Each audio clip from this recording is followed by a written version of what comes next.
Hello hello, bienvenue dans ce nouveau tuto. Aujourd'hui, nous allons apprendre à coudre un donut. Pour réaliser ce donut, il vous faut tracer deux pièces de patron. La première est un quart de cercle constitué d'un cercle à l'extérieur de 20 cm de rayon et à l'intérieur d'un plus petit de 4 cm de rayon. Cette pièce servira pour le corps du donut.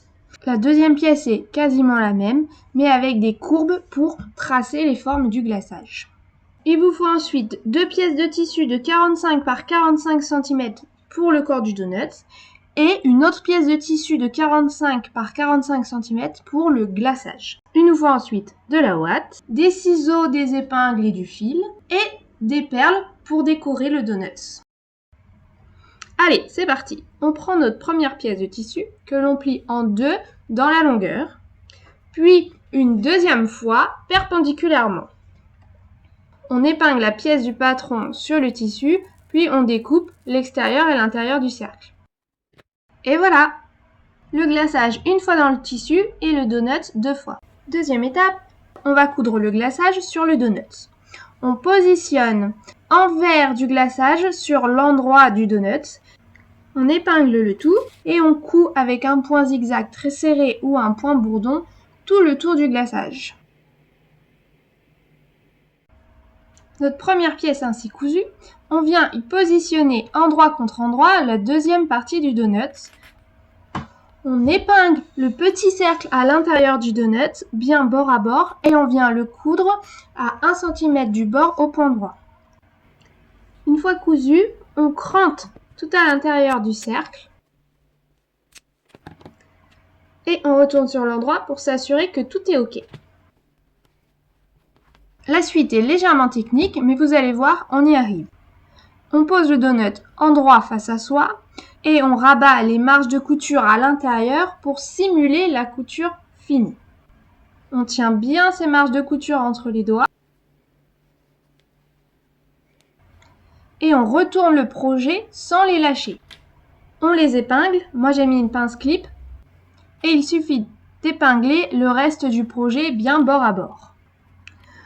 Vous verrez, à cause de la couture centrale, on ne pourra pas épingler tout le tour du donut, on va devoir faire en plusieurs fois. Donc on épingle le plus possible, puis on vient coudre cette première partie au point droit à 1 cm du bord.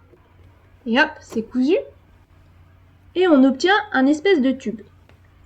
Pour finir la couture, il suffit de rentrer la partie cousue à l'intérieur du tube et en ressortir de l'autre côté la partie non cousue que l'on va pouvoir épingler bien bord à bord et coudre au point droit. On fait ça tout le tour jusqu'à récupérer la première partie du tube cousue et on laisse un espace de 4 à 6 cm non cousu pour pouvoir retourner le donut sur l'endroit.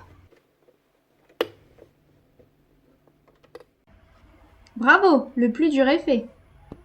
On crante la couture sur tout le tour du donut et grâce à l'ouverture de quelques centimètres que l'on a laissé, on le retourne sur l'endroit en lui donnant une belle forme.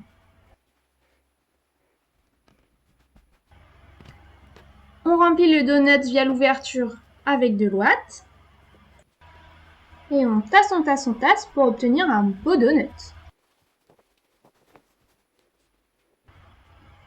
On referme l'ouverture par une couture invisible. Pour ce faire, on replie les marges de couture à l'intérieur du donut et on pique une fois en haut, une fois en bas, une fois en haut, une fois en bas, etc. Un petit nœud pour finir la couture et on coupe les fils. Dernière étape, et c'est ma préférée, c'est la déco du donut. Moi j'ai cousu des perles allongées sur le donut, tout le tour de toutes les couleurs, mais vous pouvez aussi coudre des petits morceaux de feutrine. Et voilà, bravo, bravo! J'espère que ce tuto vous aura plu et n'hésitez pas à m'envoyer vos photos sur la page Facebook de Capet d'idées. Ciao, ciao!